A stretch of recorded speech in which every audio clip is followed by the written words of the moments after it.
انہیں گرفتار کیا جاتا ہے۔ ایسے نہیں ہوتا کہ جاسوس جس کسی سے بھی ملتا ہے اسے پکڑ لیا جائے۔ یہ انٹیلیجنس یا پولیس کی اسپیشل برانچ کے لوگوں کی ذہانت پر منحصر ہوتا ہے کہ وہ صحیح لوگوں کو پکڑے۔ روپا بھی کچھ عرصہ ایسی خفیہ نگرانی میں رہی۔ آخر یہ شک پختہ ہو گیا کہ یہ لڑکی جاسوس ہے، اور اگر جاسوس نہیں تو بھی یہ لڑکی خطرناک ہے۔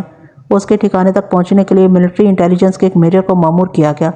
وہ میجر اشتیاق تھا۔ اسی کیس کے دوران میری اس کے ساتھ ملاقات ہو گئی تھی۔ اس نے میرے ساتھ اس کیس کا ذکر نہیں کیا تھا، اسے ایسا ذکر کرنا بھی نہیں چاہیے تھا، اور حقیقت یہ ہے کہ اس وقت میں اس کیس سے ناواقف تھا۔ یہ تو بعد کی بات ہے کہ جب میں نے یہ ریکارڈ دیکھا، اسے متعلقہ لوگوں سے ملا، تو میں نے اسے ایک دلچسپ کیس سمجھ کر اپنی ڈائری میں نوٹ کر لیا تھا۔ دلچسپ ہونے کے علاوہ اسے پولیس کے آدمی تجربہ بھی حاصل کر سکتے ہیں۔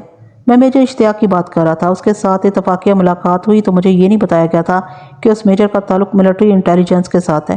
وہ جتنا خوبرو تھا اتنا ہی خوبصورت باتیں کرتا تھا۔ اگر یہ نہ کہا جاتا کہ یہ میجر اشتیاق صاحب ہیں تو میں یہ سمجھتا کہ یہ فلموں کا ہیرو ہے، اور یہ بڑا ہی کامیاب اور مقبول ہیرو ہوگا۔ وہ جس انداز سے باتیں کرتا تھا اس انداز میں ایسا تاثر تھا کہ سننے والا اس کا گرویدہ ہو جاتا تھا۔ اس کے جانے کے بعد اسپیشل برانچ کے ایک پولیس انسپیکٹر نے مجھے بتایا تھا کہ وہ ملٹری انٹیلیجنس میں ہے۔ میں نے اپنی رائے یہ دی تھی کہ بڑا ہی قابل اور کامیاب افسر ہوگا۔ بعد میں مجھے جو تفصیلات معلوم ہوئی ان کے مطابق یہ داستان یوں آگے چلتی ہے کہ ایک روز میجر اشتیاق اس مکان تک روپا کے پیچھے گیا جس میں وہ داخل ہوئی تھی۔ اگلے روز اس نے اپنے ایک آدمی کو چھابڑی والے کے روپ میں اس گلی میں بھیجا۔ اس آدمی نے میجر اشتیاق کو اطلاع دی کہ دوسرے دن روپا اس مکان سے نکلی تھی۔ رات کو جب روپا اپنی میل ملاقات اور روزمرہ سرگرمیوں سے فارغ ہو کر واپس گئی تو میجر اشتیاق نے اپنے ایک اور آدمی سے اس کا پیچھا کرایا۔ رات کو اس آدمی نے اطلاع دی کہ روپا اسی مکان میں داخل ہوئی تھی۔ شک تو یہیں سے پختہ ہو گیا کہ روپا شہزادی یا راجکماری لگتی تھی، لیکن جس مکان میں جاتی اور رہتی تھی وہ گلی میں متوسط طبقے کا مکان تھا۔ اگلی شام میجر اشتیاق اسی گلی کے سرے پر جا کھڑا ہوا۔ وہاں سے سڑک شروع ہوتی تھی۔ روپا اسی مکان سے نکلی اور جب سڑک پر آئی تو میجر اشتیاق اس کے راستے میں آ گیا۔ فرمائیے، روپا نے اسے پوچھا، مجھ سے کچھ کہنا ہے؟ ہاں روپا، میجر اشتیاق نے کہا، میں تمہارے لیے ہی یہاں کھڑا تھا۔ میرا خیال ہے آپ مجھے غلط سمجھ رہے ہیں۔ روپا نے مسکراتے ہوئے کہا، میں ذرا بات صاف کر دوں تو زیادہ بہتر ہے۔ فوجی افسر عورتوں کو پسند کرتے ہیں اور اس قسم کی عورتوں کے پیچھے پھرتے رہتے ہیں۔ میں ان عورتوں میں سے نہیں۔ بہرحال آپ کی مشکور ہوں کہ آپ نے مجھے اس قابل سمجھا، لیکن آپ فوجی تو نہیں۔ مجھے آپ کی ڈیل ڈول سے شک ہوا تھا کہ آپ فوجی افسر ہوں گے۔ روپا، میجر اشتیاق نے اس کی آنکھوں میں آنکھیں ڈال کر کہا، تمہیں آج شام کچھ وقت میرے ساتھ گزارنا ہوگا۔ میں جانتا ہوں تم کون ہو، اور میں یہ بھی جانتا ہوں کہ تم کیا کر رہی ہو۔ میں تمہیں بہت بڑے خطرے سے بچانے کی کوشش میں ہوں۔ میں خود تمہارا ہم خیال ہوں۔ اگر مجھے ٹالنے کی کوشش کرو گی تو تم تصور نہیں کر سکتی کہ تمہارا انجام کتنا بھیانک ہوگا۔ اسے دھمکی نہ سمجھنا۔ میرے ساتھ چلو، پہلے میری پوری بات سن لو۔ ظاہر ہے میجر اشتیاق نے اتنی سی بات پر ہی روپا کو اپنے ساتھ چلنے پر آمادہ نہیں کر لیا ہوگا۔ اس نے اپنی زبان کا بہت سا جادو چلایا ہوگا۔ یہ میں پہلے بتا چکا ہوں کہ میجر اشتیاق کی زبان میں جادو کا اثر تھا، اور اس نے مجھ جیسے پتھر آدمی کو بھی 5 منٹ میں اپنا گرویدہ بنا لیا تھا۔ مختصر یہ کہ روپا اس کے ساتھ چل پڑی اور وہ کناٹ پیلس کے ایک ہوٹل میں جا بیٹھے۔ ہوٹل کے مالک کو معلوم تھا کہ میجر اشتیاق انٹیلیجنس کا آدمی ہے۔ ہوٹل کا مالک خود انگریزوں کا پٹھو تھا۔ یہ اونچی قسم کا ہوٹل تھا جس میں غیر ملکی لوگ زیادہ آتے تھے۔ ہوٹل چھوٹا سا تھا جس میں صرف ڈائننگ ہال تھا، یعنی یہ رہائش کے لیے نہیں تھا۔ یوں کہہ لیں کہ یہ چھوٹا سا ایک ریستوران تھا۔ اس کے مالک نے میجر اشتیاق کو فیملی کیبن میں بٹھایا اور اسے پوچھے بغیر کافی اور اس کے ساتھ دیگر لوازمات بھیج دی۔ میں نے تمہیں غلط نہیں سمجھا روپا، میجر اشتیاق نے کہا۔ اب تم مجھے غلط نہ سمجھنا۔ اگر مجھے غلط سمجھو گی تو تمہیں بتا چکا ہوں کہ بہت برے انجام کو پہنچو گی۔ تم جاسوس ہو۔ روپا نے چونک کر اس کے منہ کی طرف دیکھا اور اس کے چہرے پر گھبراہٹ کے آثار نمایاں طور پر نظر آ گئے۔ اگر میں کہوں کہ آپ غلط کہتے ہیں تو؟ روپا نے یہ الفاظ بڑی مشکل سے اپنی زبان سے باہر کو دھکیلے۔ یہ کوئی نئی بات نہیں ہوگی، میجر اشتیاق نے کہا۔ میں تم سے یہ توقع رکھتا ہی نہیں تھا کہ تم فوراً اقرار کر لو گی۔ میں تمہیں صرف یہ بتانا چاہتا ہوں کہ تم ملٹری انٹیلیجنس اور سول پولیس کی نظر میں نہیں بلکہ ان کے جال میں آ چکی ہو۔ مجھے ایک بات تو بتائیں، آپ کو میرے ساتھ اتنی ہمدردی کیوں پیدا ہو گئی ہے؟ روپا نے پوچھا، اور یہ بھی بتائیں کہ میں اگر کسی جال میں آ گئی ہوں تو آپ مجھے اس میں سے کس طرح نکالیں گے؟ ایک بات سن لو، میجر اشتیاق نے کہا، کہ مجھے دھوکے میں رکھ کر اب تم انٹیلیجنس کی حوالات میں ہی جاؤ گی، اپنے ٹھکانے پر نہیں جا سکو گی۔ یوں سمجھو کہ تم حراست میں ہو، میں فوجی افسر ہوں۔ میں نے سوچا تھا مجھے اپنی رجمنٹ کے ساتھ برما فرنٹ پر بھیجیں گے تو میں وہاں سے بھگوڑا ہو کر جاپانیوں کے پاس چلا جاؤں گا اور انڈین نیشنل آرمی میں شامل ہو جاؤں گا۔ میری رجمنٹ آگے تو چلی گئی لیکن مجھے ایک اور ڈیوٹی پر یہی رہنے دیا گیا۔ میں نے سوچا کہ ہندوستان میں ہی رہ کر بہت کام کر سکتا ہوں۔ بڑی مشکل سے مجھے 2 آدمی ملے جو جاپانیوں کے لیے جاسوسی کر رہے ہیں۔ انہوں نے مجھ پر اعتبار کر لیا اور میری خدمات کو قبول کر لیا۔ میں نے ہندوستان کی آزادی کے لیے جو کام کیا ہے وہ تم ساری عمر نہیں کر سکتی، لیکن یہ کام کرنے کے لیے تمہاری بہت ضرورت ہے، ہم تمہیں اپنے ساتھ رکھیں گے۔ میجر اشتیاق نے اپنے بولنے کے خصوصی فن کو کام میں لاتے ہوئے روپا کے دل پر قبضہ کر لیا۔ کہانی کو آگے چلانے سے پہلے میں ان حضرات کو جو جنگ عظیم کے بعد پیدا ہوئے تھے بتانا چاہتا ہوں کہ یہ انڈین نیشنل آرمی کیا تھی۔ میں نے اپنی کسی اور کہانی میں اس کا مختصر سا ذکر کیا ہے۔ ہندوؤں کا ایک بنگالی لیڈر تھا جس کا نام سبھاش چندر بوس تھا۔ وہ کانگریسی لیڈر تھا۔ جب جاپانی فوجیں طوفان کی طرح آئیں اور دیکھتے ہی دیکھتے برما تک قابض ہو گئیں تو جاپان کے لڑاکا بمبا طیاروں نے کولکاتہ کی بندرگاہ پر بمباری کی۔ برما سے آگے ہندوستان ہی تھا جس پر جاپانیوں نے حملہ کر کے قبضہ کرنا تھا۔ سبھاش چندر بوس کسی طرح چھپتا چھپاتا جاپانیوں کے پاس پہنچ گیا اور انہیں بتایا کہ وہ ہندوستانی فوج کو اپنے ساتھ ملا سکتے ہیں، اس طرح وہ ہندوستان پر بڑی آسانی سے قبضہ کر لیں گے۔ یہ تفصیلات بڑی لمبی ہیں، میں مختصراً بیان کر رہا ہوں۔ جاپانی فوجیں اتنی اچانک اور ایسی تیزی سے آئی تھیں کہ سنگاپور، ملایا اور دیگر جگہوں پر جو ہندوستانی فوج تھی اس نے جاپانیوں کے آگے ہتھیار ڈال دیے تھے۔ ان میں گورا رجمنٹیں بھی تھیں۔ ہندوستانی فوج کی پوری پلٹنیں جاپانیوں کے پاس جنگی قیدی ہو گئی تھیں۔ جاپانیوں نے سبھاش چندر بوس کے ساتھ مذاکرات بلکہ سودے بازی کر کے ہندوستانی جنگی قیدیوں کی ایک فوج بنا لی جسے انڈین نیشنل آرمی کہا گیا۔ ایسے فوجی بھی تھے جنہوں نے اس فوج میں شامل ہونے سے انکار کر دیا تھا۔ انہیں جاپانیوں نے بہت ظالمانہ سزائیں دی تھی۔ پھر بھی جاپانیوں کے پاس ہندو، سکھ اور مسلمان افسر اکٹھے ہو گئے تھے۔ ایسے بھی ہوا کہ برما کے محاذ پر جب انگریزوں نے امریکیوں کی مدد سے جوابی حملہ کیا تو جاپانی فوجوں کے مورچوں سے لاؤڈ سپیکروں سے آوازیں آتی تھیں کہ ہندوستان کو آزاد کراؤ اور انگریزوں کے خلاف لڑو۔ یہ آوازیں رات کو ایسے اوقات میں بھی سنائی دیتی تھی جب محاذ خاموش ہوتا تھا۔ بعض ہندوستانی سپاہی بھگوڑے ہو کر جاپانی مورچوں میں چلے جاتے تھے۔ ہندوستانی فوج کے وہ مسلمان افسر جن کی نظر ہندوستان کی سیاست پر تھی سمجھ گئے تھے یہ ہندو کانگریس کی ایک چال ہے۔ ہندو لیڈر دیکھ رہے تھے کہ جاپانی جس تیزی سے پیش قدمی کر رہے ہیں ہندوستان پر بھی قابض ہو جائیں گے اور انگریز یہاں سے بھاگ جائیں گے۔ ہندو لیڈروں نے جاپان کے ساتھ یہ سودا طے کر لیا تھا کہ وہ ہندوستان ان کے حوالے کر دیں گے۔ اس طرح ہندو لیڈروں کو اپنا یہ قدیم خواب کہ وہ ہندوستان میں ہندو راج قائم کریں گے اور مسلمانوں کو اپنا غلام بنا لیں گے پورا ہوتا نظر آ رہا تھا۔ ہندوؤں کی اس پلاننگ نے جاپانیوں کے لیے ہندوستان کی جاسوسی کو آسان بنا دیا۔ اس طرح ہندوستان میں جاپان کے جاسوسوں کی تعداد بے اندازہ ہو گئی۔ یہ جاسوس ہندوستانی تھے جن میں اکثریت ہندوؤں کی تھی۔